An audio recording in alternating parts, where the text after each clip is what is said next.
हाँ बेटा, करें स्टार्ट। चलिए, तो कैपिलरिटी में पहले बात करते हैं capillary of insufficient length, right. तो इसमें क्या होता है कि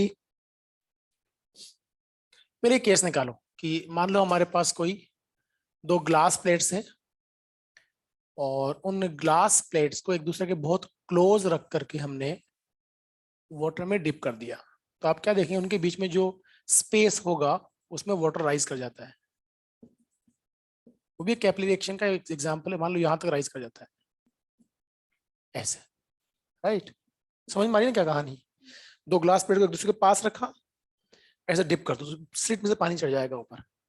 तो अगर मान लो एच हाइट तक राइज करता है और इनके बीच का जो सेपरेशन है वो बी है और इसकी जो लेंथ है वो एल है, तो एच की वैल्यू आपको निकालनी है। पहले पहले ये करो।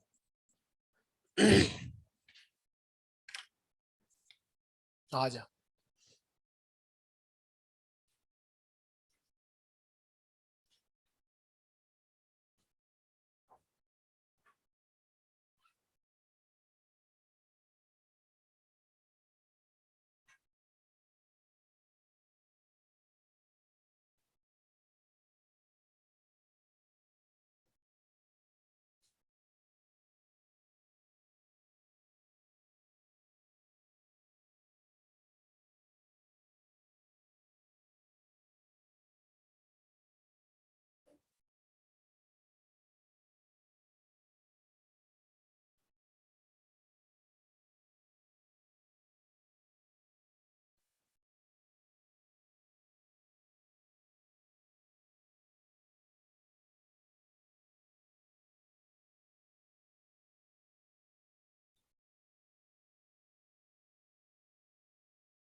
What is the rise in height in between two glass slabs placed very close to each other?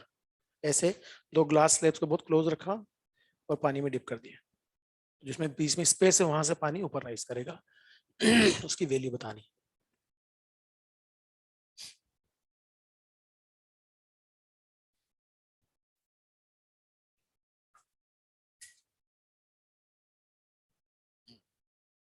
H तो निकालना है ना। हाँ ठीक है, रोजी भी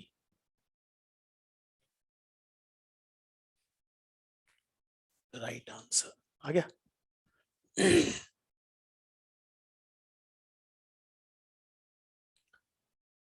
टी कॉस थीटा किस इफेक्टिव लेंथ पे लगेगा? 2L। 2L पे लगेगा ना, क्योंकि जो गैप है वहां तो सपोर्ट है ही नहीं। तो 2L into T cos theta must be equal to mg। Volume कितना है अंदर पानी का? L into B into H into rho into G. तो आ जाएगा आपको 2t cos theta by rho G B is the right answer. अब समझ में आ गया ना सबके? ये 2t cos थीटा बाय ये आंसर आएगा। ठीक है, देखो कैपिलरी ऑफ इनसफिशिएंट लेंथ। तो हमने कैपिलरी एक्शन का लिफ्टिंग फोर्स मेथड समझा और लिफ्टिंग फोर्स मेथड से हमें ये समझ में आ गया कि एच हाइट तक जब वाटर राइज करता है तो एच की वैल्यू क्या होती है? 2t cos theta by rho g r, right. अब हमने एंगल ऑफ कांटेक्ट की बात की थी। क्या हम ये बात कर चुके हैं कि angle of contact is not a fixed parameter for solid and liquids in perfectly natural phenomena? जहां नेचुरल चीजें हो रही हैं वहां सॉलिड और लिक्विड कॉम्बिनेशन के लिए angle of contact fix parameter है, लेकिन according to situation angle of contact अपने आप को रीएडजस्ट कर लेता है और उसको बोलते हैं एपेरेंट एंगल ऑफ कांटेक्ट। क्या बोलते हैं? Apparent angle of contact. जैसे हम यहां बात करें, क्या आप मुझे बताइए यहां तक पानी को रोक के रखने के लिए कौन सा फोर्स रिक्वायर्ड है? कौन सा फोर्स ऊपर इस एज हाइट के कॉलम का एमजी बैलेंस किया हुआ है? 2πr इंटू यही ना, ठीक है। अब पता है क्या होता है? होता यह है कि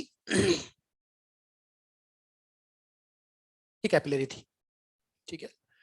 पहले केस में शेप ऑफ द मेनिस्कस था वो कुछ ऐसा था। बात समझ में आ गई? अगर मैं आपसे ऐसे बात करूं कि देखो ये एक तो शेप ऑफ द मेनिस्कस ऐसा है, ऐसे समझे अपन, यही बात करते हैं। ये एक तो ये है, दूसरा यहीं से बात करता हूं, ये है, और तीसरा परफेक्ट हेमिस्फीयर। परफेक्ट हेमिस्फीयर में एंगल ऑफ कॉन्टैक्ट क्या होता है? जीरो। क्या होता है? जीरो। तो यहां तो एंगल ऑफ कॉन्टैक्ट जीरो था, टच करता हुआ जा रहा है ना, तो यहां थीटा 1 इज जीरो। फिर यहां एंगल ऑफ कॉन्टैक्ट मान लो थीटा 2 है, और यहां एंगल ऑफ कॉन्टैक्ट थीटा 3 है, तो थीटा 3 सबसे बड़ा है। नहीं समझ में आई बात? तो होता क्या है कि एच हाइट वाली नेचुरल सिचुएशन के अंदर लिफ्टिंग फोर्स जो मिला वो ये था, एंगल ऑफ कॉन्टैक्ट थीटा था, और एच हाइट तक पानी भर गया। अगर हमारी कैपिलरी इनसफिशिएंट लेंथ की तो डेफिनेटली पानी बाहर निकलना चाहेगा, लेकिन बाहर निकलने से पहले shape of the meniscus change होता है। नहीं समझ में आई बात? तो पहले एंगल ये था, फिर ये हुआ, फिर ये हुआ, और जैसे जैसे एंगल बदल रहा है वैसे वैसे क्या हो रहा है? बोलो भाई, लिफ्टिंग फोर्स कम हो रहा है। नहीं समझ में आई बात? तो इसमें एल लेंथ तक का एमजी बैलेंस करने के लिए ही लिफ्टिंग फोर्स चाहिए ना। नहीं समझ में आई बात? तो वो एंगल अपने आप को बदल लेता है, और बदल करके कहानी सिर्फ इतनी हो जाती है कि एल की जो वैल्यू है वो 2t cos theta dash by rho g r हो जाती है। भाई कुछ नहीं बदलता। नहीं समझ में आई बात? जितना रिक्वायर्ड है उतना एंगल ऑफ कॉन्टैक्ट। हेलो, अब इनका जो रेशियो लेंगे हम लोग, तो 2t by rho g r cancel हो जाएगा, और आपको मिल जाएगा यहां पर h by L equals to cos theta, क्या h ऊपर लिया ना अपन ने, upon cos theta dash. Agree? तो हमें पता है एल की वैल्यू कम है एच से, तो cos थीटा डैश कम होगा cos थीटा से, तो थीटा डैश ज्यादा होगा थीटा से। नहीं समझ में आया? लेंथ और कम करो और एंगल बढ़ जाएगा, और कम करो और बढ़ जाएगा। नहीं समझ में आई बात? तो मैंने आपको बताया था कि वो शेप बदल लेता है, उल्टा हो जाता है। तो वो तो बड़ा सा ढक्कन था। कैपिलरी में क्या है? कैपिलरी के ऊपर जो शेप बनेगा, अगर आप उसकी लेंथ कम करते ही जाओ तो वाटर पुश होता जाएगा ऊपर, और एक स्फेरिकल परफेक्ट ड्रॉप बनकर रुक जाता है। जैसे डॉक्टर की सीरीज में आपने देखा होगा, निडल के अंदर भी स्मॉल कैपिलरी होती, तो ऊपर एक बूंद बन जाती, और वो गिरती नहीं है जबकि पुश कर रहा होता है। ज्यादा पुश करेगा जेट के फॉर्म में निकल जाएगा, और सिर्फ एयर को पुश करें तो हल्का सा लिक्विड बाहर निकलता है, एक ड्रॉप वहां रुक जाती। अब होता ही है कि हम बात, जैसे आपने, अगर आप बहुत अभी सर्दी के दिनों में गार्डन वार्डन में अगर जाओ, तो वहां पर जो सूखे तिनके होते हैं वो बहुत अच्छी चीज देखने को मिलती है। एक होता है ड्यू ड्रॉप कहीं पड़ी हुई किसी पत्ते पे, ओस की बूंद पड़ी हुई, और एक पुराना सूखा तिनका टूटा हुआ ऐसे पड़ा हुआ है। तो ये तिनका अगर ऐसे पड़ा हुआ है, तो जब नीचे इसके यहाँ पानी कांटेक्ट में आता है ड्यू ड्रॉप का, कैपिलरी जो राइज करता है, और यहाँ परफेक्ट स्फेरिकल ड्रॉप की फॉर्म में चमकता रहता है। नहीं समझ में आई बात? तो ये केस है इनसफिशिएंट लेंथ वाला ही।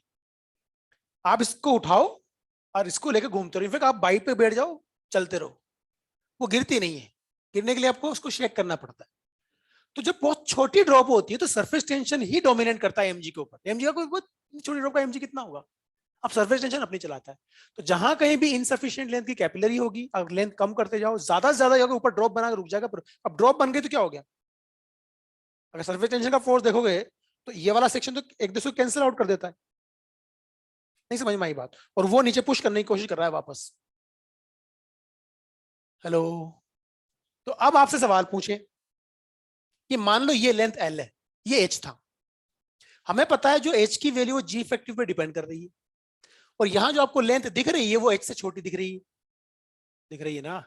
मैं इस पूरे के पूरे एपरेटस को लिफ्ट में रख दूं, और उस लिफ्ट को g/2 से नीचे चलाऊं, तो effective acceleration due to gravity भी g/2 ही बनेगा। बनेगा नहीं बनेगा? तो आप मुझे बताओ, रिक्वायर्ड हाइट जस्ट डबल होनी चाहिए, पर हमारे पास वहां एच तो है ही नहीं। तो अब क्या हो गया? इनसफिशिएंट लेंथ की हो गई। नहीं समझ में आई बात? अगर इनसफिशिएंट लेंथ की हो गई तो टॉप तक जाएगा, ड्रॉप बनाएगा, रुक जाएगा, नेवर ओवरफ्लो। अगर इस पूरे सिस्टम को आप सैटेलाइट में ले जाओ तो वहां जी क्या है, 0। तो क्या एच इन्फिनिटी चाहिए? चाहिए। तो इन्फिनिटी तो है नहीं हमारे पास, तो क्या होगा, मैक्सिमम तो जाएगा, रुक जाएगा। आप मून पे ले जाओ, जी की वैल्यू g/6 है, 6h रिक्वायर्ड है, वहां भी इनसफिशिएंट लेंथ की मानी जाएगी। टॉप पे जाएगा, ड्रॉप बनाएगा, रुक जाएगा, पर कैन नेवर ओवरफ्लो। समझ में आ गई बात? तो इनसफिशिएंट लेंथ की कैपिलरी में एंगल ऑफ कांटेक्ट रीएडजस्ट करता है, और इसी एंगल ऑफ कांटेक्ट को बोलते हैं अपन एपरेंट एंगल ऑफ कांटेक्ट। मतलब एंगल ऑफ कांटेक्ट जो है वो अकॉर्डिंग टू सिचुएशन बदल जाता है। अब यहीं से जो पिछली क्लास में अपन ने बात की, बाहर निकालेंगे तो शेप कैसा बनेगा ट्यूब का, अपन कहना 2h तक रुक जाएगा, ठीक है अपन ने बात पिछली क्लास। कैपिलरी को डिप किया, बाहर निकाला, तो उसमें जो पानी बचेगा उसकी लेंथ 12 होगी, 2h होगी। ये चर्चा नहीं की अपन ने, मैंने देखा तुम्हारे किसी उसमें ना, दिखा ना बेटा। ओके ठीक है, अच्छा उल्टा हो रहे नोट्स न्यू, चलो चलो कोई बात नहीं, ये समझ में आ गया ना, ये मिटा दूं, अब समझना। अरे क्या यार, तो पढ़ना शायद मुझे लग क्यों याद आ रहा। अच्छा इस रूम में 2 क्लास लगती, शाम को भी लगती। देखो मेरी बात सुनो, एक टब है, इसमें यहां तक पानी भरा हुआ है, समझना मेरी बात को ध्यान से। इसमें अपन ने एक कैपिलरी डिप की, ठीक है, ये, और हमने क्या देखा, एच हाइट तक लिक्विड राइज कर गया, ये एच है, और डिपिंग लेंथ एल है। क्या है डिपिंग लेंथ? एल। आप ये चीजें करके देख सकते हो आराम से। हमें कैपिलरीज तो नहीं मिलती नेचुरली, और कैपिलरी कहाँ ढूंढने बैठेंगे, तो बहुत माइनर ट्यूब्स को कैपिलरीज बोलते हैं, पर हमें पतली ट्यूब्स मिल जाती हैं। जैसे तुम्हारी रिफिल होती है बॉल पेन वाली, राइट, वो पूरी खाली हो जाए, उसको कट कर लो, वो होलो ट्यूब है, तो उसका रेडियस फिर भी कम है, उसमें कैपिलरी एक्शन आप ऑब्जर्व कर सकते हो। लेकिन अगर आप स्ट्रो लेके बैठोगे तो उसमें ऑब्जर्व होगा जरूर, लेकिन बहुत गौर से देखना पड़ेगा यार, हाइट थोड़ी सी बड़ी है, क्योंकि उसका रेडियस, हम जूरिंस लो की बात की ना भाई, आपका एच की वैल्यू क्या है, 2t cos theta by rho g r, ठीक है। उसमें जो पैरामीटर्स कांस्टेंट वो कौन कौन से हैं फॉर अ गिवन कॉम्बिनेशन, अगर बात की है तो 2t cos थीटा अपन रो जी कांस्टेंट, तो एच और आर का प्रोडक्ट कांस्टेंट आता है, यानी h1r1 इक्वल्स टू h2r2, इसको जूरिंस लो बोलते हैं। तो अगर रेडियस बड़ी होगी तो हाइट कम होगी, बात समझ में आ गई? तो बड़ी रेडियस से क्या होगा कि हाइट इतनी कम होती है कि कई बार रेडियस इतनी ज्यादा होती है, सरफेस टेंशन का फोर्स जो है बेचारा वो गरीब है, तो इतने चौड़े एरिया क्वेश्चन को लिफ्ट नहीं कर पाता, तो हल्का सा लिफ्ट करके वहीं रुक जाता है। पर आप ऑब्जर्व कर सकते हो कि ग्लास ले, कांच का ग्लास ट्रांसपेरेंट, उसमें एक नेरो ट्यूब ले, स्ट्रो टाइप, पतला स्ट्रो ले लें, स्ट्रो में भी दिख जाता है, उसको आप डिप कर दें। जब आप डिप करेंगे तो ग्लास में हल्का सा इस लेवल से थोड़ा सा ऊपर उठा हुआ मिलेगा, स्ट्रो में भी दिखता है। हेलो, अब आप इस स्ट्रो को ऐसे बाहर निकाल लें, पूरा पानी नीचे गिर जाएगा, नहीं समझ में आई बात? और आप उसके साथ टैप करें और फिर निकालें, अब पानी रुका रहता है, केमिस्ट्री लैब याद आ रही? फिर धीरे धीरे इसको रिलीज करें तो ड्रॉप बाय ड्रॉप गिरता है, ड्रॉप बाय ड्रॉप उसको खाली करते रहे, खाली करते रहे, धीरे धीरे धीरे धीरे धीरे धीरे। फाइनली क्या होता है कि आप इसको बाहर निकाल के जब रखोगे तो इस ट्यूब के अंदर या कैपिलरी के अंदर फाइनल शेप जो होता है वो ऐसा होता है, यहाँ पे एक ड्रॉप लटकी होगी और ये एच हाइट तक पानी भरा होगा, लाइक दिस, ये शेप होता है। ये है एच डैश, क्या है ये? एच डैश, और ये एच डैश इस एच से बड़ा होता है। अब आपने पूरा थंब हटा दिया तो भी पानी रुका हुआ रहेगा। दो तरह से जस्टिफाई कर सकते हैं, पहला lifting force, lifting force method क्या बोलता है कि सब देखिए यहाँ का शेप ऑफ द मेनिस्कस और यहाँ का शेप ऑफ मेनिस्कस सेम है, तो यहाँ पर इस तरफ और इस तरफ आएगा और 2 pi into T cos theta ऊपर लगेगा, यहाँ पे भी ऊपर ही लग रहा है, तो आपका लिफ्टिंग फोर्स डबल हो गया। तो 2 pi into T cos theta अगर एच हाइट तक का कॉलम का वेट बियर कर सकता है तो डबल करेंगे तो डबल हो जाएगा। मतलब हम सीधी सीधी बात कर सकते हैं H dash equal to 2h, या दूसरा तरीका आपका ये है कि आप एक काम करें, अपनी मैनोमेट्रिक इक्वेशन लगा दें जो अपन हाइड्रोस्टैटिक्स में पढ़ी थी। कैसे? कि ये ट्यूब है, ये ठीक है, ये भर गया पानी, ये एच हाइट है, एच डैश मान लेता हूं, ये पॉइंट ए है, ये पॉइंट बी है, ये पॉइंट सी है और ये पॉइंट डी। अब ध्यान से समझना, ए पे प्रेशर कितना, पी नोड, डी पे प्रेशर कितना, पी नोड, लेकिन बी पे प्रेशर कितना, पी नोड माइनस 2T/R। नहीं समझ में आई बात?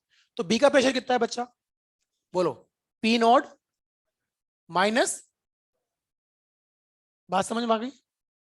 सी का प्रेशर कितना, प्लस रो जी एच डैश, नीचे चल रहे हैं ना यार, नहीं समझ में आया? और डी का प्रेशर कितना, बोले minus 2T/R equal to pressure at D. अरे भाई, और ये गरीब बराबर है, तो ये हो गया रवाना, -2T/R उधर ले जाओ, एच डैश की वैल्यू क्या मिल गई, 4T/ρgr, और पहले हाइट क्या थी, 2T/ρgr। नहीं समझ में आई बात? तो हाइट डबल हो गई, होपफुली समझ में आ गया होगा। तो ये जो हाइट है ये 2h है, पर यहां एक ट्रिकी केस बनता है, वो क्या, वो ये कि वो चुपके से सवाल के अंदर ये लिख देते हैं। अब क्या कि साहब उस पूरी ट्यूब में total length of the water column 12 था ही नहीं, 2h था ही नहीं। अरे यार, नहीं समझ में आई बात? जब उसमें पानी नहीं भरा 2h तक, तो 2h रुकेगा किस खुशी में, एक्स्ट्रा थोड़ी डालोगे ऊपर से पानी।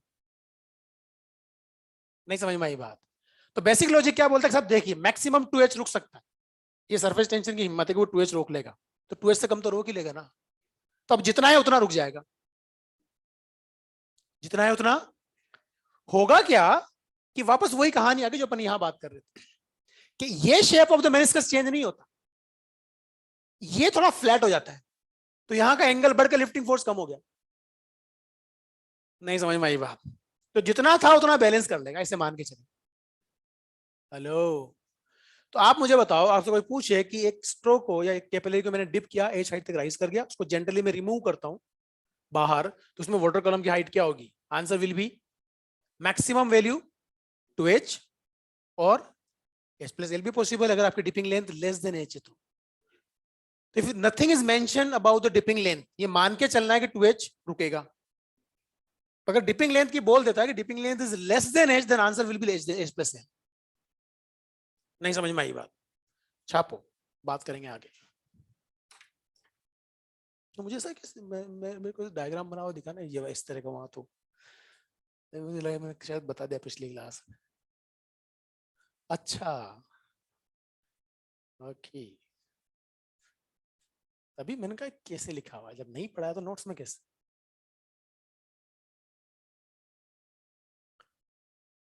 हाँ जी, ऑनलाइन डिपार्टमेंट कुछ समझ में आ रहा है इनके, पुलकित, आस्था, रोहित, आलोक, वंदना, गुनिका जैन, एम्बर, एस्मित, आशीष, दो लोगों का रिप्लाई आया, मतलब दो ही जाग रहे हैं, तीन हो गए, चार, वेरी गुड वेरी गुड, सब जाग रहे हैं, सब जाग सब जाग रहे हैं।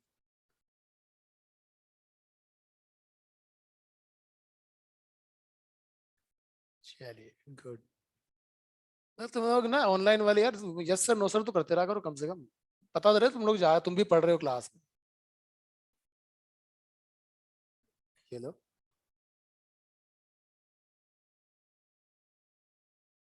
हम्म,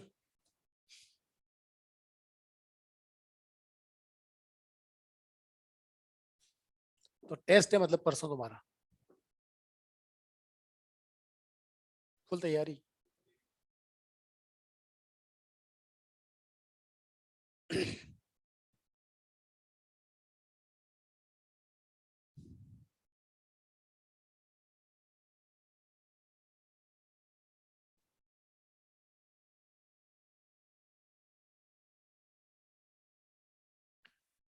कैपिलरी ऑफ इनसफिशिएंट लेंथ, ठीक है।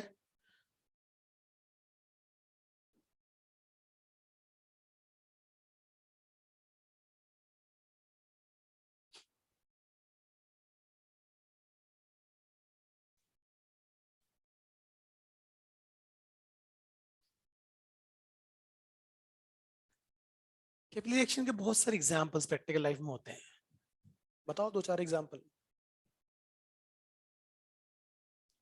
टैंक, हाँ, वो कैपिलरी रिएक्शन है। वो इतना मोटा पाइप कैपिलरी है। हाँ तो वो इतना, जब मैं स्ट्रो के लिए मना कर रहा हूँ, स्ट्रो इज नॉट कैपिलरी यार, वो साइफन है।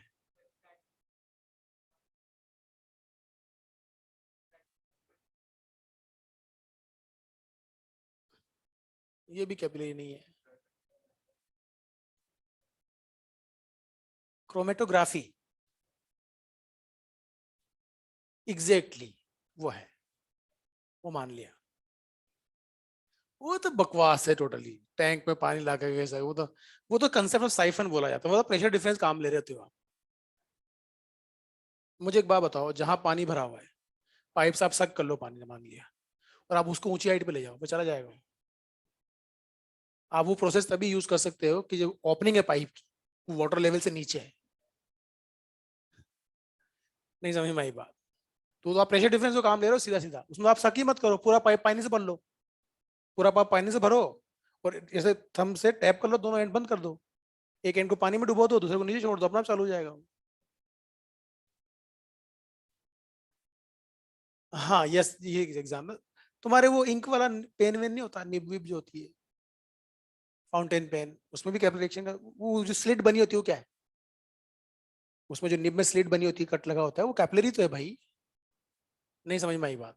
तुम्हारे एनाटॉमी के अंदर, सॉरी प्लांट फिजियोलॉजी के अंदर पढ़ते हो तुम लोग, कैपिलरी से पानी कहाँ से जाता है, बड़े बड़े पेड़ों में कैपिलरी से जा रहा है पानी, है ना? या आप एक काम करें कि एक एक सूखा कपड़ा कहीं डाल दो, उसके कोने में पानी डाल दो, थोड़ी देर बाद बहुत सारा गीला हो जाता है वो, कैसे हो रहा है? छोटी छोटी कैपिलरीज बनी हुई, उससे हो रहा है। नहीं समझ में आई बात? अ, खेतों के अंदर जो फार्म होता है, वहां पे बहुत कॉमन चीज है कि एक्चुअली हमने तो प्रैक्टिकली इन सब चीजों को जिया है, खेती बाड़ी करने वाले लोग थे, तो ये देखते थे कि अभी सर्दी वाली जो फसल होती है ना, जो बारिश में तो क्या होता है कि बरसात हो जाती है और लोग ट्रैक्टर वेक्टर चला के फसल फसल, तो बीज डालने से पहले वो रिलाई करते हैं, मतलब पूरी जमीन को गीला करते हैं, फिर 2-3 दिन की धूप में थोड़ा नॉर्मल होता है उसका, उसके बाद वो ट्रैक्टर चलाते हैं उसमें, और उसके नेक्स्ट डे उनको सीडलिंग करनी होती, कि वरना नमी खत्म हो जाएगी, फिर बीज कैसे उगेगा? तो बाई चांस अगर लेट हो जाए कि यार नहीं, मेरे को तो अर्जेंट काम आ गया, 4 दिन के लिए मुझे बाहर जाना पड़ रहा है, और ये अब तो 4 दिन बाद तो सूख जाएगी मिट्टी, तो क्या करते हैं, ट्रैक्टर वाले से बोलते हैं कि तुम एक काम करना, एक दिन छोड़ करके वापस एक बार ट्रैक्टर चला देना, तो नमी बनी रहेगी। उनका एक्सपीरियंस होता है। तो मैं सोचता मैं यार ये सब क्यों करते हैं ये लोग? भाई एक दिन आप धूप लग गई पूरी मिट्टी पे तो ऊपर से सूख गई, अगले दिन आपने फिर ट्रैक्टर चला दिया, तो अब नीचे वाली मिट्टी ऊपर आ गई, तो पलट रहे हो आप, तो और सूखेगी वो तो। नहीं समझ में आई बात? तो अंदर की नमी बनी रहती है, वो ये बात करते हैं। होता क्या है बेसिकली कि आपने मिट्टी में ट्रैक्टर चलाया, तो उसमें कैपिलरी बन जाती है, उसमें कैपिलरी एक्शन से अंदर वाला पानी कैपिलरी एक्शन से ऊपर आके वेपोराइज होता है, तो अंदर की नमी खत्म हो जाती है, और कैपिलरी बनने में टाइम लगता है, मतलब एक दिन की धूप चाहिए कम से कम, तब जाके कैपिलरी, क्योंकि क्या होता है जब मिट्टी जैसे एक दूसरे के ऊपर जाती है तो अंदर हवा ट्रैप हो जाती है, वो जब हवा बाहर निकलती है तो उससे कैपिलरीज फॉर्मेशन होता है। तो आपने अगर ट्रैक्टर वापस चला दिया, तो आपने उन कैपिलरीज को ब्रेक कर दिया, वापस कैपिलरीज बनने में एक दिन लगेगा, तब तक वो अंदर की मॉइस्चर मेंटेन रहती है। नहीं समझ में आई बात? तो बहुत सारे एग्जांपल्स कैपिलरी एक्शन का आप ले सकते हो, प्रैक्टिकल लाइफ में बहुत सारी चीजें रिलेट कर सकते हो आप। जैसे मान लो कहीं पे इंक विंक गिर गई, आप कोई चीज भी कपड़े से उसको सक करवाते हो, क्या हो रहा है? कैपिलरी एक्शन तो है वो भी, और कैपिलरीज है, कैपिलरी बहुत स्मॉल ट्यूब्स होती है, राइट? ऐसे ही आप जनरली बात करते हो कि हमारा जो कपड़े वपड़े धोते हैं और ज्यादा गंदे कपड़े होते हैं, तो थोड़ा गर्म पानी यूज करना पसंद करते हो, किस खुशी में? वहां क्या होता है भाई? मेल का बाहर निकलना, क्या लॉजिक है बताओ? आप साबुन वगैरह सोप वगैरह यूज करते हो, क्यों यूज करते हो? एक तो आप केमिस्ट्री में पढ़ते हो, क्या बनते हैं? मिशेल फॉर्मेशन, है ना? तो उसके लिए मेल तक जाना जरूरी है ना उसका, पानी का। और इतनी माइनर माइनर कैपिलरीज होती है कि कपड़े की क्वालिटी के अकॉर्डिंग कई बार आपको लगता है ऊपर से गीला हो गया, अंदर पानी नहीं जा पाता। नहीं समझ में आई बात? तो मेन टारगेट क्या है? अंदर पानी भेजना, और वो कैपिलरी एक्शन से जा सकता है, फिर वहां सोप चला जाएगा, मिशेल फॉर्मेशन हो जाएगा, उसके बाद बाहर निकल जाएगा आराम से।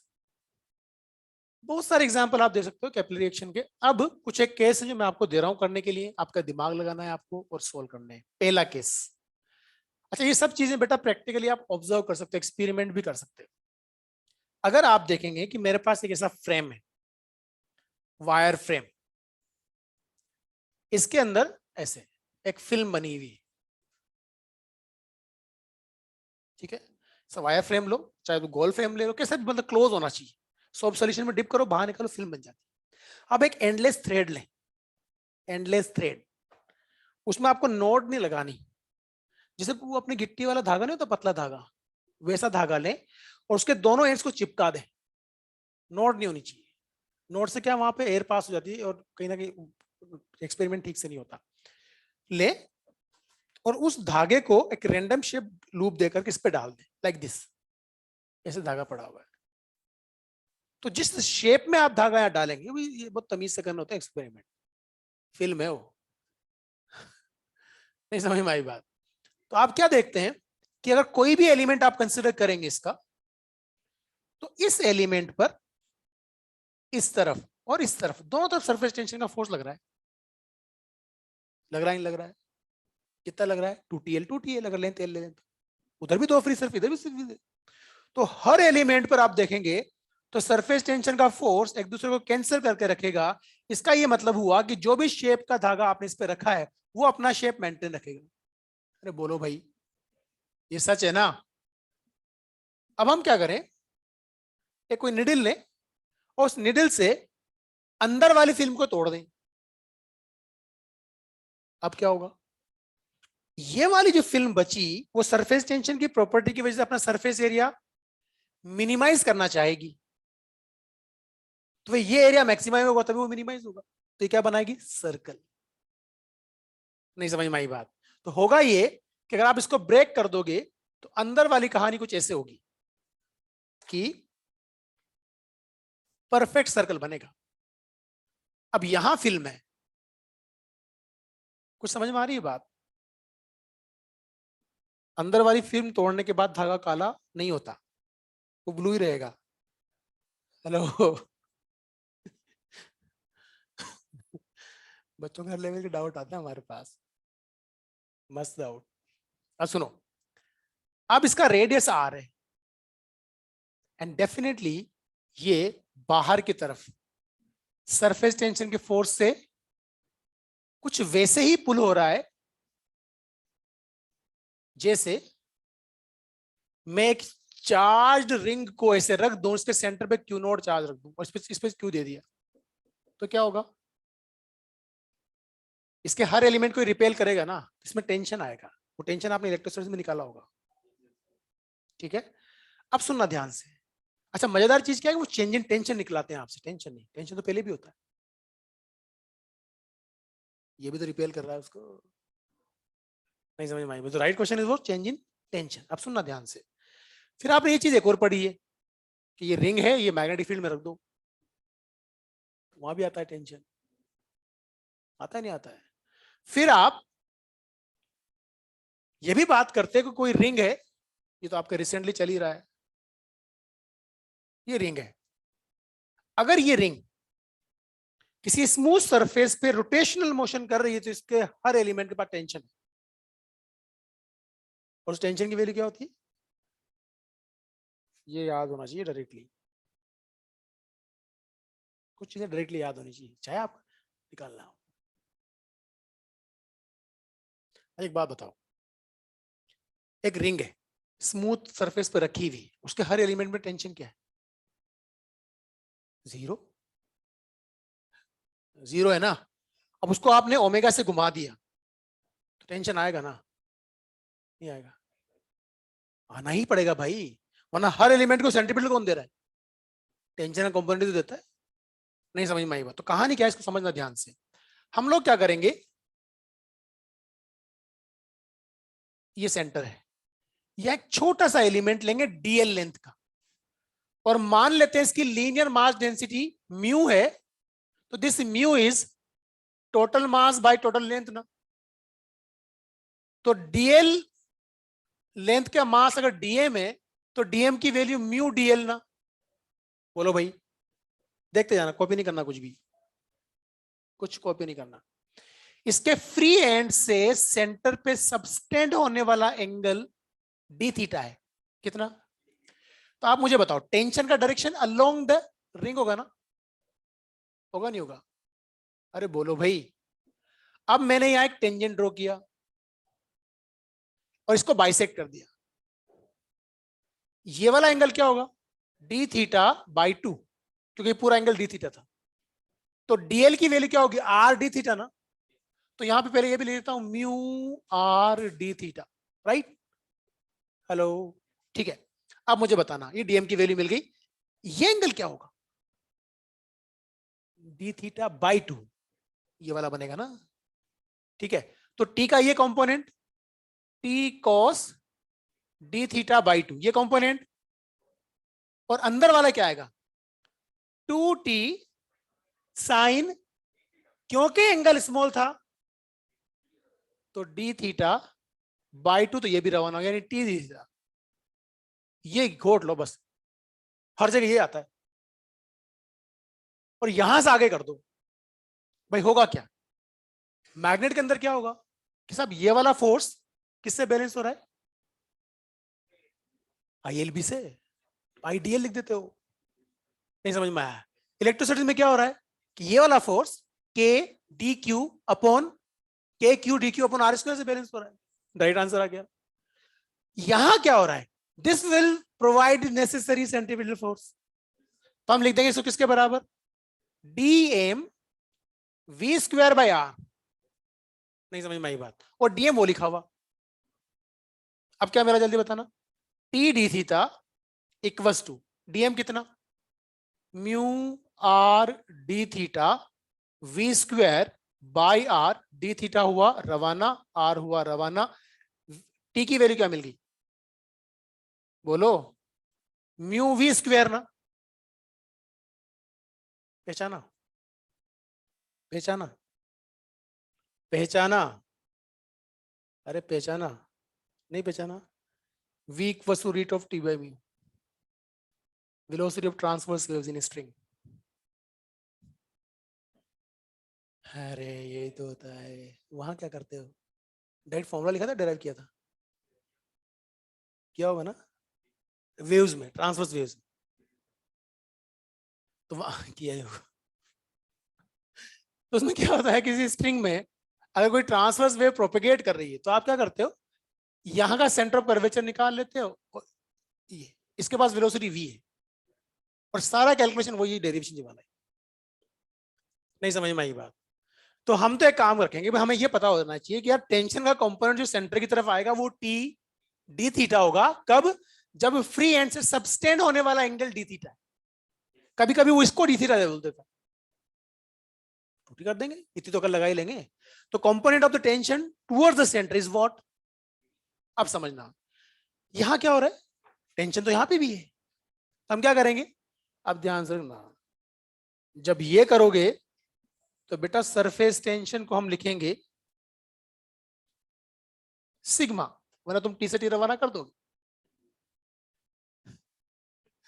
नहीं समझ में आई बात? तो लिखेंगे सिग्मा। अब मुझे बताओ, ये छोटा सा एलिमेंट है, तो इसमें जो टेंशन इधर आया उसका कंपोनेंट जो इधर आएगा वो क्या होगा? T D theta. और इधर जो फोर्स आ रहा है सरफेस टेंशन का वो क्या है? 2t dl। टी की जगह क्या लिखूंगा? सिग्मा। तो ये इसको बैलेंस करके रखेगा ना। तो क्या करेंगे बताओ? T D theta equals to 2t, T की जगह रखा सिग्मा, डीएल, डीएल को क्या लिखा? R D theta. D theta से, so what is the value of tension? 2 sigma R. नहीं समझ में आया? तो टेंशन इन दैट इज, अब ये अपना काम कर देगा, बस इतना सा तो याद रखो। देखो आप कितने ही महान हो, आप तो मैथमेटिक्स आपकी जबरदस्त है, यू कैलकुलेशन करते हो, बट स्टिल जीतता वो है जिसको याद होता है। अगर पेपर लेंदी आ गया तो टाइम कैसे निकालोगे? ऐसे तो टाइम निकलता है। अरे भाई, तो कुछ स्टैंडर्ड रिजल्ट मेमोराइज करने में कोई बुराई नहीं होती, चाहे आपको कितना ही आता हो। अब एक सवाल का आंसर तुम्हें निकालना है। बोल, कुछ पूछना चाह रही है तू? कुछ नहीं, बिठा दूं फिर?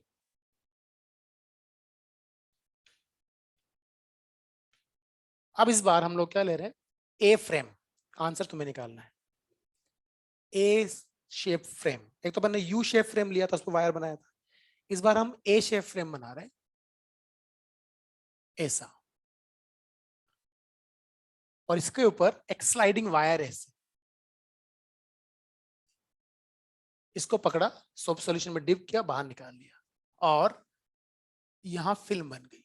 याद रहे, यहां से यहां तक का जो लेंथ है, ये वाई नोड है, ये 12 है।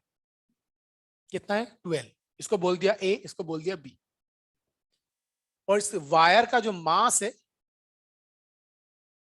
वो एम जी है, एम है। कितना है? एम। और ये वर्टिकल प्लेन में, किसमें? तो आप क्या बोलोगे कि सरफेस टेंशन का वायर पे जो ऊपर फोर्स लग रहा है 2TL। 2TL की लगेगा ना, एल की वैल्यू 12 पुट कर देंगे भाई, वो एमजी से बैलेंस्ड है। इक्विलिब्रियम में वो एमजी से बैलेंस्ड है। अब ये वायर जो है ना, ये परफेक्टली टाइटली फिक्स्ड नहीं है, लूज है।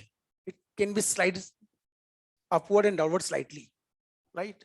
मैं क्या करता हूं, और इसको हल्का सा नीचे पुश करता हूं, तो मैंने क्या किया है, मैंने इफेक्टिव लेंथ बढ़ा दी। हेलो। और इफेक्टिव लेंथ बढ़ा दी, एमजी तो नहीं बदला, एमजी वही है, ऊपर वाला फोर्स बढ़ गया।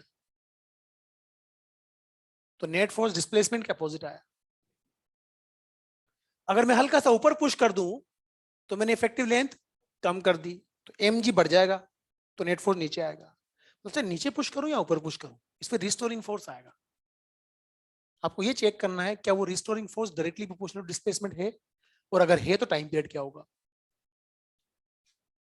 ये वाली लेंथ वाई लोगे, मास एम लोगे, सरफेस टेंशन को टी ही कंसीडर कर लेना, और ये 12 हो गया हमारे पास, राइट। मास एम और डिस्प्लेसमेंट वाई कंसीडर कर लेना, ठीक।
हो गया। 10 थीटा क्या लिखा तूने? अच्छा वो ले लिया। रिस्टोरिंग फोर्स वाई के प्रोपोर्शनल आ रहा है ना। अब ये देख, एम, ये तो ठीक है, एम वाई नॉट, है ना। ये तेरा फॉर्मूला है टाइम पीरियड का, नीचे नीचे आ जा, नीचे नीचे आ जा, ठीक है। इक्विलिब्रियम कंडीशन क्या आती है बता, M G equals to 40L, नीचे क्या आ रहा है, एम जी के बराबर है, तो एम से एम कैंसिल कर दे, 2 पाई रूट वाई बाई जी आ गया। सही है। हाँ जी। है। हाँ तो मतलब ऐसे सेम है, बस तो फिर नाउ टाइम पीरियड आ गया आंसर तेरा। अरे आ गया। क्या तरीका बताया था मैंने? y के अलावा जो कुछ भी वो क्या है, हाँ तो कर दे पुट m बाय और k पुट कर,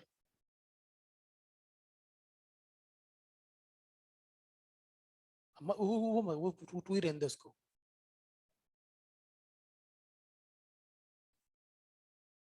m bye not upon 40l ना, 40l, और ये 40l mg के बराबर है, mg पुट कर दे यहाँ पे जी, सही है। It's 2 pi root y not by g, under root of y not by g।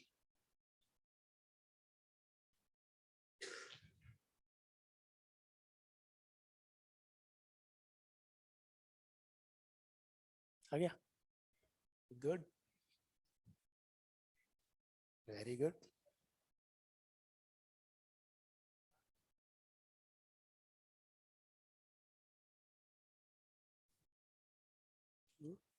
गरम गरम हलवा खाएंगे तो फिजिक्स वाले क्या करेंगे फिर, हम तो हलवा नहीं खा सकते हैं। क्या पढ़ा रहे, chemistry bio?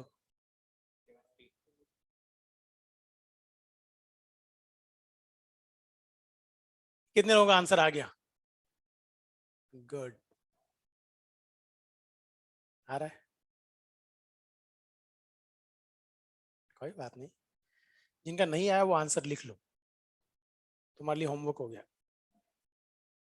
t equals to 2 pi under root of y not by g, ठीक है। आप चाहो तो सरफेस टेंशन के टर्म में क्या आ जाएगा, m y not by 40l, है ना, इन term of surface tension m y not by 40l आ गया। मैंने mg इक्वल्स टू वो नहीं रखा होगा, 40l mg से बैलेंस था ना इक्विलिब्रियम कंडीशन के अंदर। अच्छा SHM नहीं होगा, अच्छा अच्छा, टाइम पीरियड निकाल रहे हैं तो। अच्छा सुनो, the answer is what, t equals to 2 pi under root, जल्दी बोलो, y नॉट बाय g या y not m by 40l, है ना, 40l mg के बराबर होगा तो mg पुट करेंगे तो वो आ जाएगा, पहली चीज। एक बेहतरीन सवाल पूछा है एग्जाम्स में, वो क्वेश्चन बहुत जबरदस्त क्वेश्चन है, मतलब उलझते हैं उसमें लोग, तुम्हारे मॉड्यूल में था, हटा दिया उसको, मॉड्यूल से हटा दिया कुछ सवाल, लोग जो है वो सर खाते हैं टीचर्स का। एक डिपार्टमेंट और भी तो होता है ना जो समझना ही नहीं चाहता चीजों को। तो वो बिगनर बॉक्स में क्वेश्चन डाला हुआ था, उसको हटा दिया आजकल। अच्छा क्वेश्चन है, और उसकी एक फॉर्म तो अभी भी है, उसके दो रूप थे, उसकी एक एक फॉर्म अभी भी है, उसकी बात करते हैं, सुनो ध्यान से। अपन ने जब फ्लूइड स्टैटिक्स पढ़ा था तो हमने यूट्यूब वाला कुछ केस किए थे, और यूट्यूब में हमने एक चीज समझी थी कि सेम फ्लूइड में सेम हॉरिजॉन्टल लाइन में प्रेशर सेम होता है। अगर मैं किसी यूट्यूब के अंदर एक ही तरह का फ्लूइड भरूंगा तो फिर तो फ्री एंड जो होंगे, टॉप एंड, वो एक ही हॉरिजॉन्टल लाइन पे होंगे। नहीं समझ में आई बात? और जब हम हाइड्रोस्टैटिक्स पढ़ रहे होते हैं तो हम आइडियल फ्लूइड की बात कर रहे होते हैं, तो shape of the meniscus matter करता ही नहीं है। बोलो भाई, जब सरफेस टेंशन मान ही नहीं रहे तो किस बात का शेप ऑफ द मेनिस्कस? अब क्या है, यहां देखें, ये यूट्यूब है, लेकिन इसकी लिम्स का रेडियस अलग अलग है, ऐसी कहानी, समझना ध्यान से। अब इसमें पानी भर दें तो अब क्या होगा कि इसमें लिक्विड अगर यहां तक है तो इसमें लिक्विड यहां तक होगा। रीजन, यहां और यहां प्रेशर डिफरेंस क्रिएट होता है, और वो रेडियस के अकॉर्डिंग अलग अलग होगा। नहीं समझ में आई बात?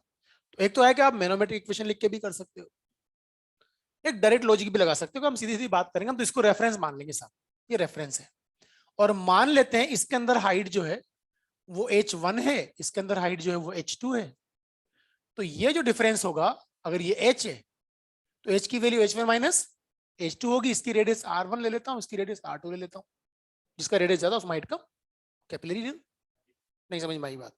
अब समझना, तो हम क्या लिख सकते हैं, h इक्वल टू होगा h1 माइनस h2, h1 कितना, 2t cos theta by rho g r1 minus 2t cos theta by rho g r2। तो आप इसको लिखोगे 2t cos theta by rho g 1/r1 minus 1/r2। और अगर theta को 0 दे दे तो एच इक्वल टू क्या करोगे, 2t by rho g 1/r1 minus 1/r2। ये तो कहानी यहां हो गई, यहां तक कोई समस्या नहीं, कोई प्रॉब्लम है ही नहीं यहां तक। प्रॉब्लम कब है, जब इस सीयू ट्यूब को इन्वर्टेड करके रख दे अंदर पानी।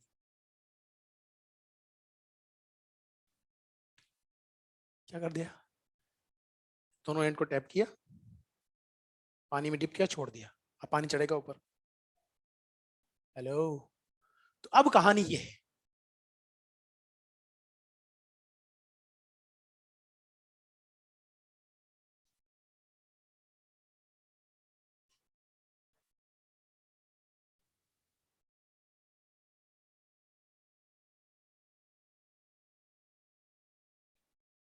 अरे यार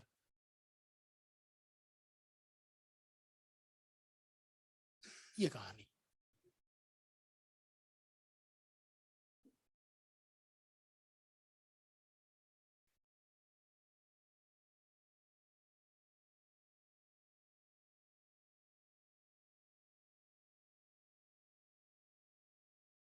राइट। अब ये पॉइंट ले लिया ए, ये पॉइंट ले लिया बी, ये जस्ट अबव वाला पॉइंट ले लिया सी, और ये जस्ट बिलो वाला पॉइंट ले लिया डी। और डेफिनेटली इनके हाइट के अंदर डिफरेंस होगा, ये एच है, क्या है ये एच। समझ में आया क्या हुआ, जो सवाल पूछा हुआ था ये था, what is the exact pressure difference between A and B and C.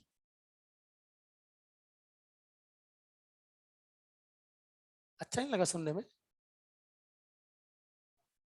I am not talking about B and D,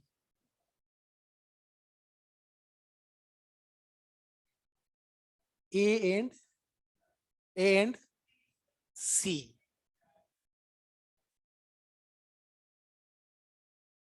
पूछा हुआ सवाल है और ये था, होना चाहिए क्या प्रेशर डिफरेंस, पहले बताओ। नहीं होगा।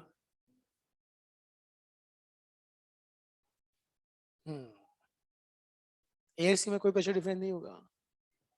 उन्होंने जो वर्ड यूज किया था वो एग्जैक्ट प्रेशर डिफरेंस, इसका मतलब कुछ ना कुछ है जो आप नेगलेक्ट करके चलते हो।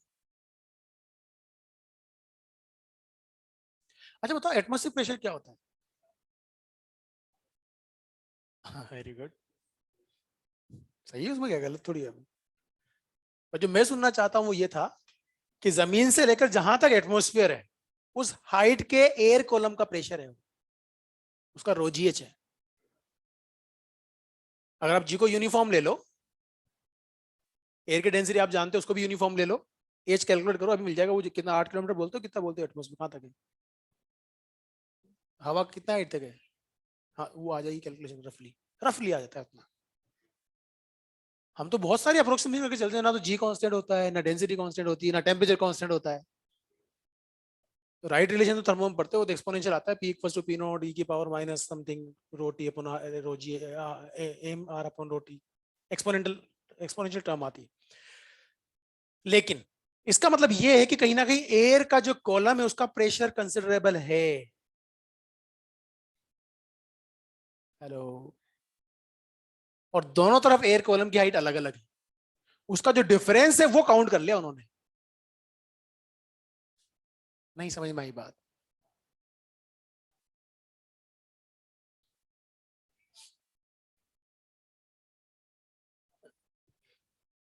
गेट तो बंद है ना, फिर भी आवाज मतलब।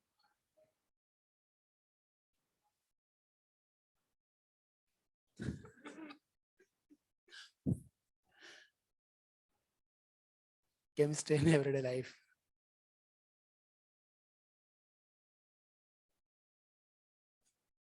एक चैप्टर ऐसा भी होना चाहिए था, फिजिक्स इन एवरीडे लाइफ, सबसे पहले उसे पढ़ाना चाहिए था।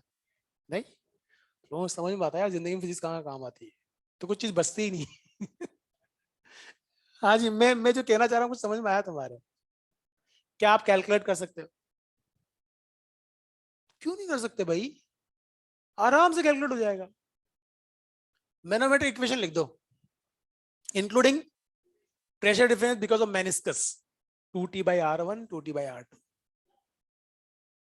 नहीं समझ में आई बात? हेलो। अच्छा, सेम फ्लूइड में सेम हॉरिजॉन्टल लाइन पे प्रेशर सेम होगा, मतलब ये है कि इस डी पॉइंट के जस्ट हॉरिजॉन्टल लाइन पे यहां एच बिलो, यहां प्रेशर सेम होगा। तो आप स्टार्ट करेंगे ए से, ए का प्रेशर ले लेंगे पी ए, क्या ले लेंगे, और बी का pressure P A minus 2T/R1, R1 इसका R1 ले छोटी वाली का, फिर वहां से नीचे आ जाओ, रो जी एच वही है डी पर, और डी का प्रेशर कितना है, P C minus 2T/R2 equal कर दो, हो जाओ शुरू, निकालो।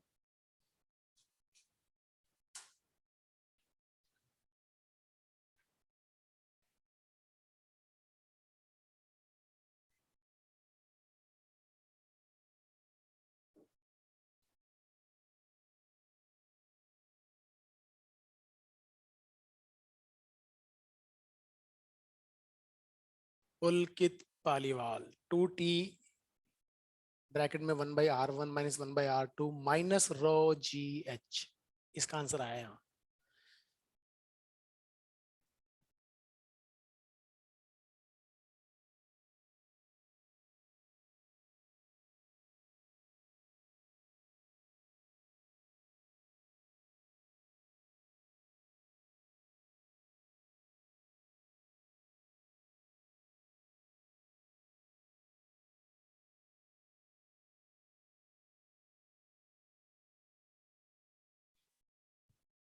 आ गया? इतनी बड़ी कैलकुलेशन थोड़ी अब सबको आ जाना चाहिए, तो क्या आया?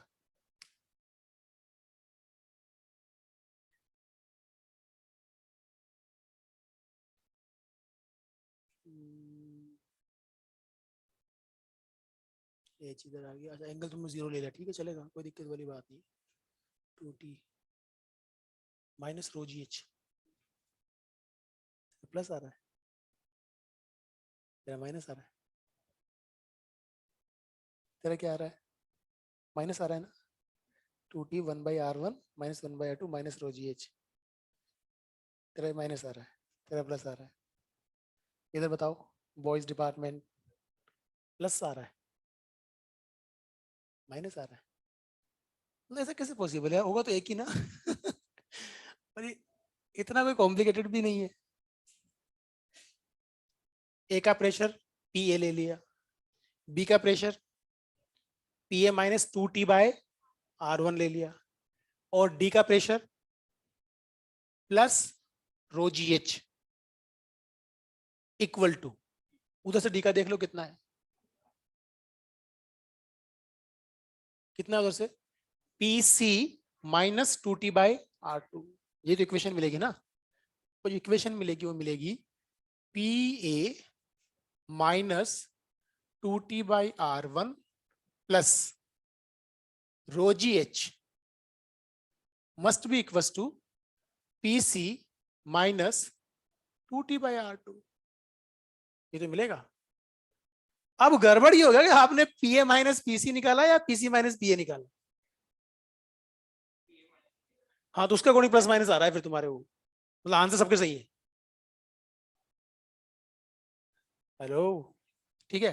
तो आप अगर पी ए माइनस, हालांकि सी पे प्रेशर ज्यादा होगा, कॉलम ज्यादा है ना, तो अगर आप पॉजिटिव माइनस नेगेटिव निकाल दो, मैं पॉजिटिव डिफरेंस निकाल दो तो वो आ जाएगा, उससे कोई फर्क नहीं चलेगा, उससे कोई फर्क नहीं चलेगा। हमारे सबके आंसर सही है। किया क्या तुम लोगों ने? पी ए माइनस पीसी किया है, पीसी माइनस पी ए किया है, ठीक है।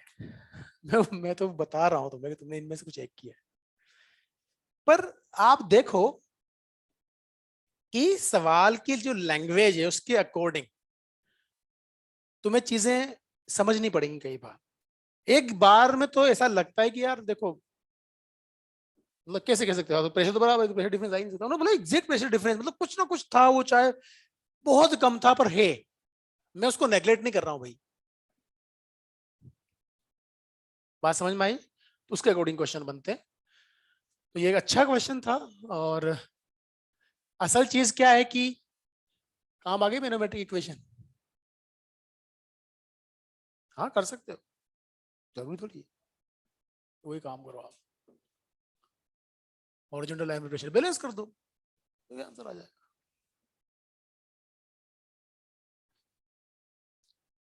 तो ये थी सरफेस टेंशन। कुछ और भी है सरफेस टेंशन में? ये सब वो अपन ने कर ही लिया था, डिटेचिंग विटेचिंग बलून रेडियस बड़े सेम हेमिस्फीयर से भी, हेमिस्फीयर सब समझा दिया था ना मैंने तुम्हें। कैपिलरी एक्शन भी खत्म, कैपिलरी एक्शन में क्या बचा?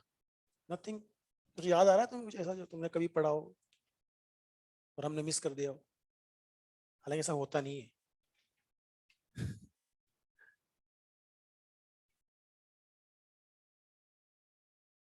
सरफेस टेंशन,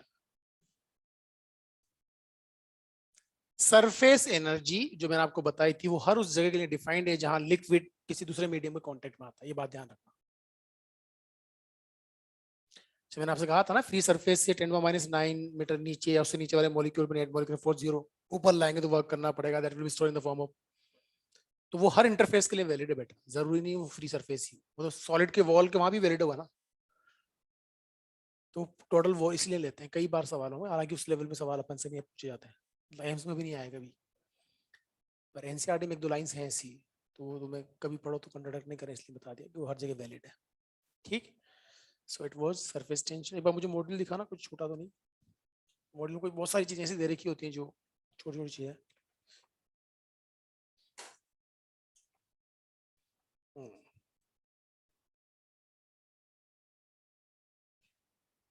तुमने हाइड्रोस्टेसिस हाइड्रोडायनामिक्स देख लिया था ना अच्छे से इसमें से? देखना सब लोग, और फॉर्मूला वॉर्मूले थे वो देख लेना, याद करो तो अच्छी बात है, वरना वैसे ही बन जाते हैं सवाल बिना फॉर्मूला के।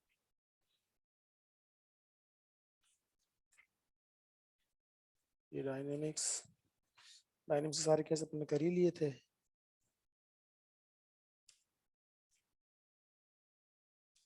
विस्कोसिटी,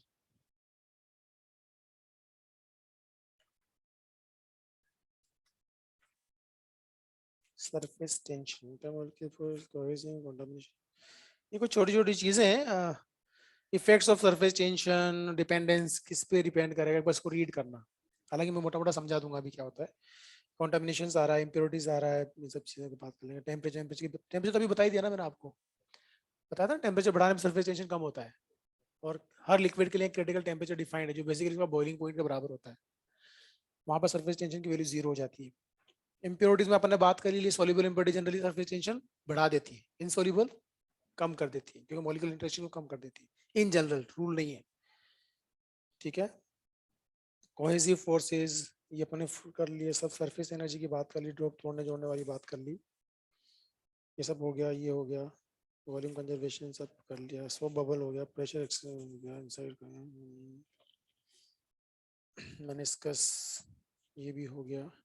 हाँ वो अपन ने बात कर ली थी, exact height in capillary rise 2T/ρg/r-r/3 कर लिया था, ठीक है बेटा। वही तो है सरफेस एनर्जी, हमारे पास सरफेस।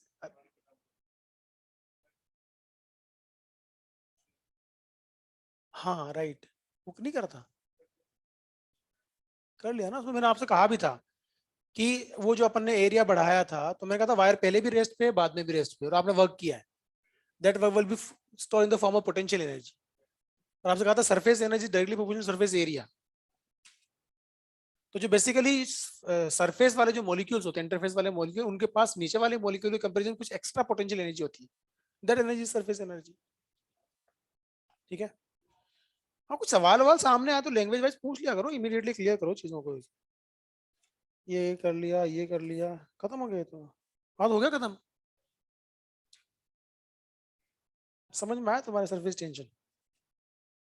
नहीं समझ में आया? और कुछ सवाल देख के याद आ जाए। ये जो ये समझ, ये क्वेश्चन अच्छा है ना, 75 ये क्वेश्चन मैं पढ़ रहा हूँ। Capillary of radius r dipped into the water, the height of the water that rise into the mass है जो एच हाइट तक बढ़ा, तो मास एम मास का पानी भर गया। If the radius of the capillary is doubled, the mass of the water in the capillary will be. Radius double करने पे हाइट कम हो जाएगी। पर अगर हम देखा हो तो जो पोटेंशियल एनर्जी अपन ने पढ़ी थी वो क्या थी, मैंने कहा था ना वर्क डन कितना आया था, 4 pi T square by rho जी। और पोटेंशियल एनर्जी क्या आई थी, 2 pi T square by rho जी। वो कहीं पे भी मास पे डिपेंड नहीं, समझ में आई बात। आर पे भी डिपेंड नहीं कर रही थी ना वो, आर पे डिपेंड नहीं कर रही थी ना। तो इसका क्या मतलब हुआ कि दो कैपिलरी ले ली मैंने, R1 और R2 रेडियस की, और दोनों के अंदर डिप कर दिया, दोनों में हाइट राइज की। किसकी पोटेंशियल एनर्जी ज्यादा होगी, दोनों की सेम होगी। नहीं समझ में आई बात। इस पे भी बन जाते हैं सवाल। एक बहुत फेमस सवाल यार, ये इससे याद आया मुझे, बहुत फेमस है वो। अगर तू वो तुम्हारी किताब नहीं होती मार्केट में चलती है, यूनिवर्सल के नाम से किताब चलती है, उसमें से सवाल नहीं होता कि सवाल उस साल भी आया उस साल भी आया, उससे लिखी होती है लाइन बहुत सारी, 3-4 लाइन। ये वही सवाल है। तो जब से आ रहा है इसका आंसर फिक्स होता है, 7H। समझ में आए कुछ लोग, वो बबल बनता है बॉटम पे, सरफेस पे आता है, उसका रेडियस डबल हो गया तो लेग की डेप्थ क्या है। तो हमें जब सर पढ़ा रहे थे हमारे टाइम पे, तो एक दो बच्चों ने आर्गुमेंट सर ये निकाल के बता दो, उन्होंने बताया निकाल के, कुछ की समझ में नहीं आया, बोले याद रखना 7H, एग्जाम में सवाल आवे 7H टिक करना। आज तक उसके अलावा 7H के अलावा 8H का भी आंसर ही नहीं आया। तो आप क्या करते हो उसके अंदर ऐसे, देखा होगा ना आप लोगों ने, तो ये बहुत कॉमन सी चीजें हैं। आप कोका कोला वाला भी डालते हैं ग्लास के अंदर, तो जब बबल बन के ऊपर आते हैं, साइज बड़ा होता है उनका, रेडियस बढ़ता है ना, तो वो कहते हैं यहाँ एक एयर बबल बना, जब वो यहाँ आया तो यहाँ रेडियस R1 R था, यहाँ 2R हो गया। तो वो इस लेक की डेप्थ पूछते हैं ये दे करके कि एटमॉस्फेरिक प्रेशर की वैल्यू रो जी एच के बराबर है। किसके बराबर है, रो जी एच के बराबर। Rho ji H is the P naught, पहले ये बोल दिया जाता है। बात समझ में आ गई। तो हम क्या करेंगे यहाँ पर, P1 V1 equals to P2 V2, ये तो करेंगे। तो P1 V1 equals to P2 V2, right. यहाँ का प्रेशर कितना, P not plus rho ji H. नहीं समझ में आई बात, तो इसको स्मॉल एच ले लिया मैंने, सॉरी ये स्मॉल एच। तो यहाँ का प्रेशर कितना, रो जी एच प्लस रो जी H, P naught plus rho जी एच ना। वॉल्यूम कितना, 4/3 पाई R³ इक्वल टू, सरफेस पे आने में प्रेशर कितना लेंगे, ओनली रो जी एच। समझ में आ गई बात। तो ये हो गया रो जी एच, पी हो गया, और वी कितना हो गया, R³ करोगे 8R आएगा। नहीं समझ में आई बात। तो 8 टाइम्स ऑफ 4/3 पाई R³।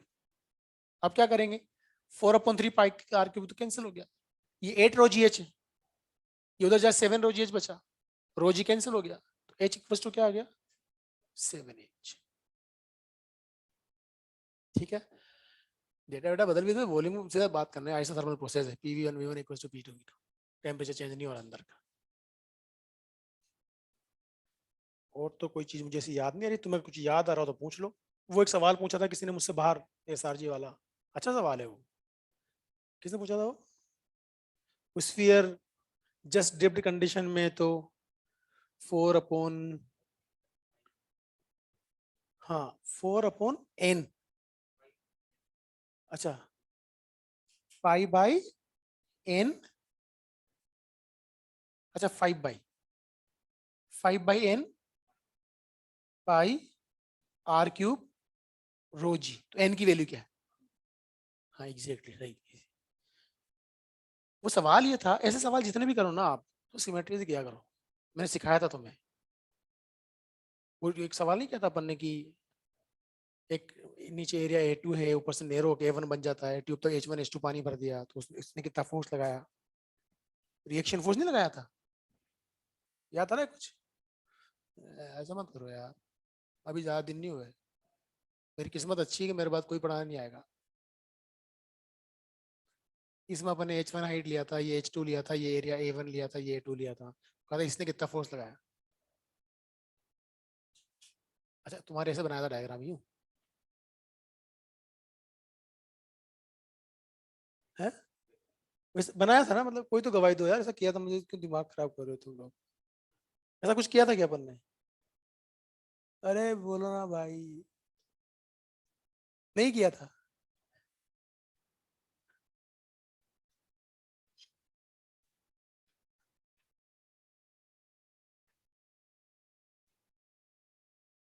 ये अलग है यार, बताया था मुझे, 100% याद है। फिर मैंने ये भी कहा था कि इनका जो रिएक्शन फोर्स आता है वो यहां भरे हुए पानी के वेट के बराबर आता है। कुछ बताया था ना। अब ये तो कॉपी वॉपी नहीं करवाया होगा, मैंने ऐसे समझा दिया होगा। हाँ यार, मतलब तो ऐसे भी अगर समझाया भी था तो याद तो सबको आना चाहिए ना, ऐसा कुछ था तो सही। अभी मैंने एक बात कह दी चुपके से, बीच में पता भी नहीं पड़ा। हालांकि एमईएस के बच्चों के लिए कम वैलिड होती है, पर बाकी बच्चों के लिए यूनिवर्सली वैलिड है। जब कोई भी टीचर पहले पढ़ा के चला जाता है और 4 महीने बाद कोई नया टीचर पढ़ा रहा होता है, उसका कंसेप्ट काम आ रहा होता है जो पहले पढ़ाया। मुझे साहब ने ऐसा कुछ नहीं पढ़ाया सर उन्होंने, ऐसा कुछ था ही नहीं। कुछ होता तो हमें याद होता ना। तो एक बेसिक चीज ये है, सुनना ध्यान से। एक टैंक है, इस टैंक में हम लोग पानी भर देते हैं। समझना ध्यान से, बहुत आसान चीज है। और बेटा ये जो टोटल हाइट है, ये H1 प्लस H2 ले रहा हूं। कितनी ले रहा हूं? H1 प्लस, कुछ यहाँ H2 थी, ऊपर H1 ऐसे ले लिया।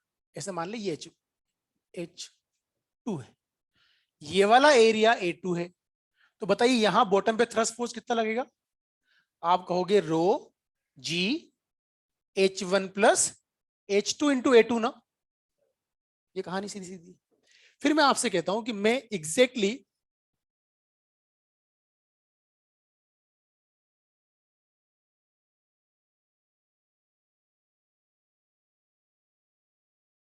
ये देखो, ये है H2 और ये है H1, ये एरिया A2 और इसका एरिया A1 है, और एग्जैक्टली सेम यहां तक पानी भरा हुआ है। अब मैं आपसे कहूं कि यहां थ्रस्ट फोर्स कितना लगेगा? Answer is same. नहीं समझ में आई बात? तो आप कहोगे साहब देखिए, यहां तो फ्लूइड के वेट के बराबर ही थ्रस्ट फोर्स है, यहां फ्लूइड का वेट कम होगा, इसका मतलब यहां का थ्रस्ट फोर्स वेट से ज्यादा है। ये तो मैंने समझा था ना, कोई भी थ्रस्ट फोर्स वेट से ज्यादा कम हो सकता है, पर समझ में आती है ना कि यहाँ बराबर, तो यहाँ अमाउंट ऑफ फ्लूइड कम है ना। हेलो, अब सुनो, इसका क्या मतलब हुआ कि साहब ये जो वॉल है यहां से यहां तक की, यहां से यहां आने में प्रेशर होगा रो जी H1। तो उस प्रेशर की वजह से इसका एरिया कितना आएगा? A2 - A1 कितना आएगा? तो यहां प्रेशर ने जो ऊपर फोर्स लगाया वॉल पे, वो कितना है? रो जी H1 इंटू A2 - A1। और उतना ही रिएक्शन फोर्स वॉल फ्लूइड पे नीचे लगा दी। नहीं समझ में आई बात? तो जो आपने यहां से फ्लूइड हटा रखा है इस केस में, इसका वेट इसके रिएक्शन फोर्स बराबर आना चाहिए। नहीं समझ में आई बात? और आप देख लो इसका वेट कितना आएगा, रो जी H1 A2 - A1। नहीं समझ में आई बात? ये आएगा ना वेट। हेलो, अब दूसरी चीज बात है। तो ऐसे समझो कि यहां पर एक टैंक है, इसमें R हाइट तक पानी भरा हुआ है। कितनी हाइट तक? R। और एक हेमिस्फीयर ऐसे जस्ट डूबा हुआ है, ये पानी भरा हुआ है। आप मुझे बताओ ये क्या है? ये R है, इसका रेडियस भी R है। इस पे अब थ्रस्ट कितना लग रहा होगा? तो आप बोलोगे साहब रो 2/3 पाई R³ इंटू जी। ये F पॉइंट है ना? बोलो भाई, F पॉइंट है। समझ में आ गई बात? अब समझना ध्यान से, यहां तक का वॉल्यूम कितना है टोटल? अच्छा, ये स्टे है कि ये जस्ट अगर सिंक वाली स्टेट में है तो इसकी डेंसिटी पानी की डेंसिटी के बराबर होगी, तो यही इसका वेट भी है। नहीं समझ में आई बात? क्लियर? अब मैं आपसे कहूं कि यार अगर यहां तक पानी भरा होता तो उसका वेट कितना होता? पाई आर क्यूब रो जी ना, area pi are square, height r. नहीं समझ में आई बात? वेट होता है उतना, ठीक है। और आपसे पूछो ये जो शेडेड सेक्शन है इसका वेट कितना है? तो 1/3। बात समझ में आ रही है कुछ क्या कहना चाह रहा हूं मैं? ठीक है, तो टोटल वेट कितना है? पाई आर क्यूब रो जी। इसका वेट कितना है? ये रहा, ये वेट यहां रहा। अब पॉइंट लगा यहां से, कितना लगा पॉइंट? अपथ्रस यहां जो अपथ्रस लगा वो कितना है? Pi are square rho ji H. अरे यार, pi are square rho ji H, समझ में आ गई बात? ये अपना कुछ गलत लिखा है पॉइंट? सही लिखा हुआ है, pi are square rho ji H. समझ में आ गई बात? और एच कितना? आर। तो पाई आर क्यूब रो जी एच वो यहां से मिला ऊपर। इसका मतलब यहां से जो मिल रहा होगा वो कितना होगा? 1/3 पाई आर क्यूब रो जी। और वो इसका वेट भी है। नहीं समझ में आई बात? कहानी क्लियर ना? ये एनालिसिस आता है तो फिर उन सवालों का आंसर आप बिना इंटीग्रेशन इंटीग्रेशन तो तोड़ते उड़ते हैं उसमें। उन्होंने क्या बोला कि ऐसा कुछ कहानी थी कि पानी वानी है और एक बॉल जस्ट सिंक्ड है जिसकी रेडियस आर है। जस्ट सिंक का क्या मतलब हुआ भाई? इसकी डेंसिटी पानी की डेंसिटी के बराबर है। और शायद उन्होंने ऐसा कुछ बोला है कि इसका जो लोअर हाफ है उसने कितना फोर्स ऊपर लगा रखा है। अगर उसने वो क्या था फॉर्मूला, 5/n समथिंग, तो n की वैल्यू क्या है? नहीं समझ में आई बात? तो हम क्या कहेंगे कि हम एक ऐसे वर्टिकल लाइन बनाएंगे यहां। बात समझ में आ गई? हेलो, आप मुझे बताओ, इसका जो अपथ्रस्ट है क्या उसने ना सिर्फ इसका वेट बैलेंस किया हुआ है, इस वाले पानी का भी तो बैलेंस किया हुआ है? नहीं समझ में आई बात? पक्का ना? तो हम क्या करेंगे, इसका निकाल ले वेट, इसका निकाल ले वेट, और अपथ्रस्ट के बराबर कर दे, वहां से एन की वैल्यू मिल गई।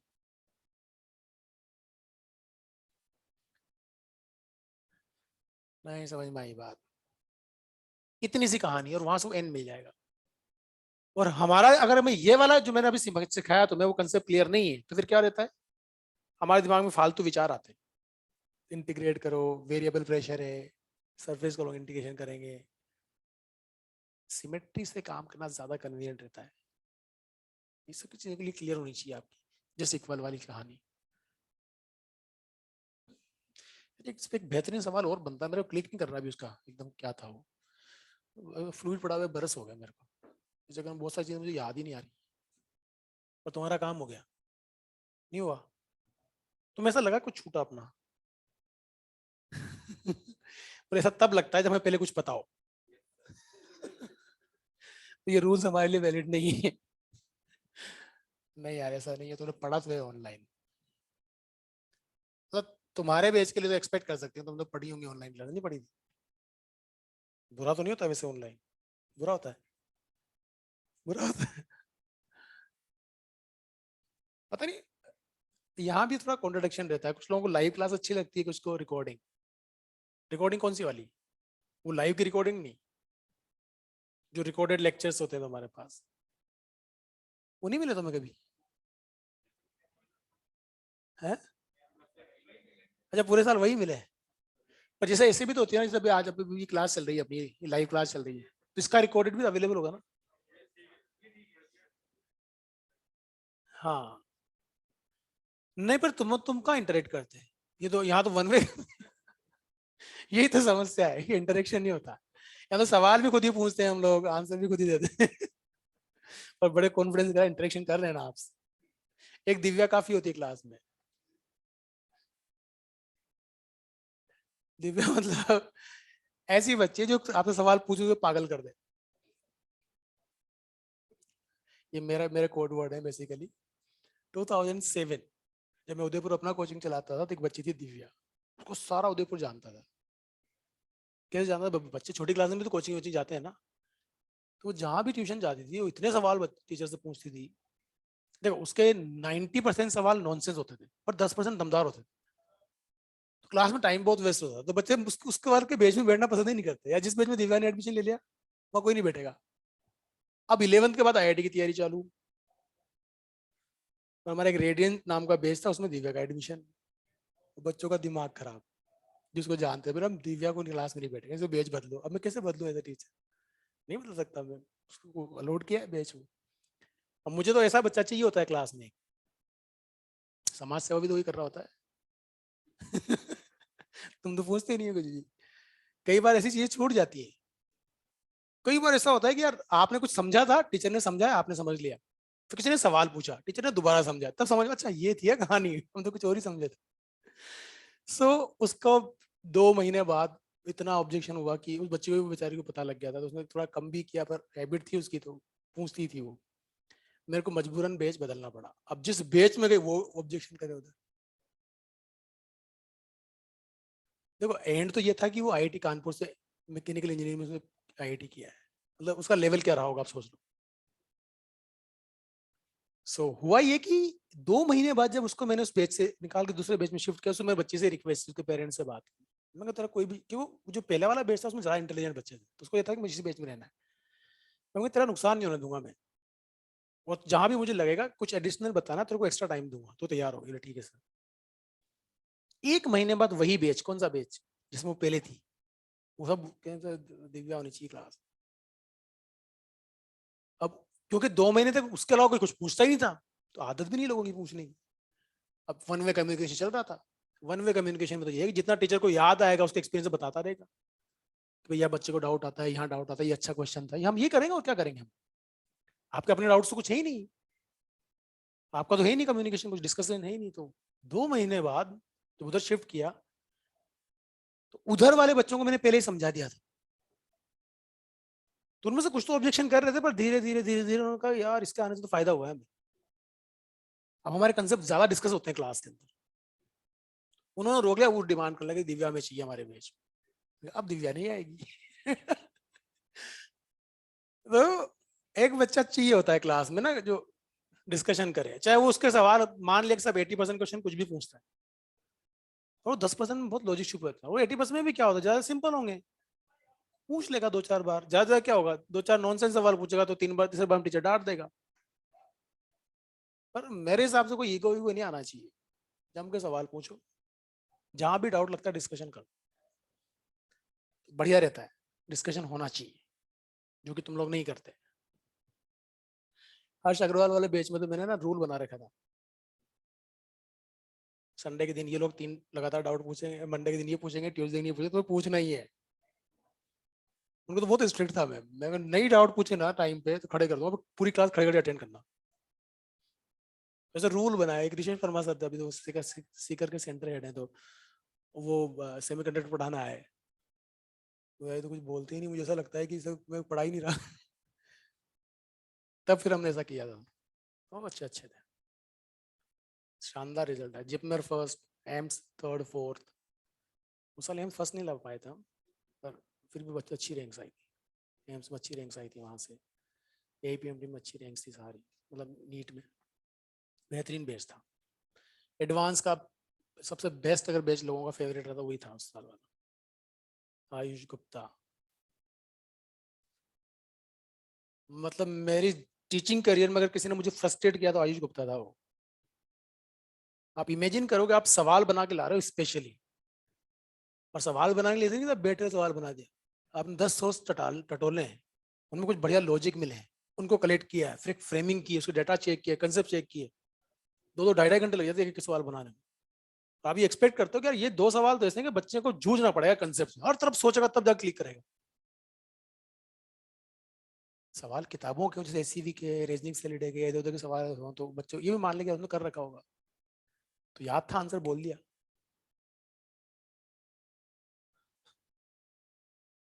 मतलब 2-3 बार ऐसा हुआ है कि मैं सवाल उधर बोल के समझा के उधर लिखना शुरू करता था, वो तुम वो आंसर बोल देता था। अरे करता क्या है भाई तू, गजब की मैथमेटिक्स थी उसकी। तो उसकी अबेकस में मास्टरी थी, वो वैदिक मैथ्स, अबेकस, दुनिया भर की सब चीजें कर रखी थी, सारी कैलकुलेशन दिमाग में करता है बड़े बड़े। पता नहीं उंगलियां हिलाता था, सही होगा आंसर। पर आप इतनी बड़ी कैलकुलेशन कर, जहां इंटीग्रेशन लग रहा है वहां पे भी, वो फ्लूइड का सवाल था कि मुझे 2 सेंटीमीटर आंसर था उसका, वो इंटीग्रेशन से बना रहा था मैं, और मैंने इंटीग्रेशन से उसका रिजल्ट भी, सवाल भी बनाया था इंटीग्रेशन से, खुद ने भी सोल्व किया था, और इंटीग्रेशन से उसका आंसर लेके आता मैं, वो विदाउट इंटीग्रेशन लेके आ गया उसका आंसर परफेक्ट लॉजिक के साथ। रैंक नहीं आई थी उसकी, पीछे थी रैंक।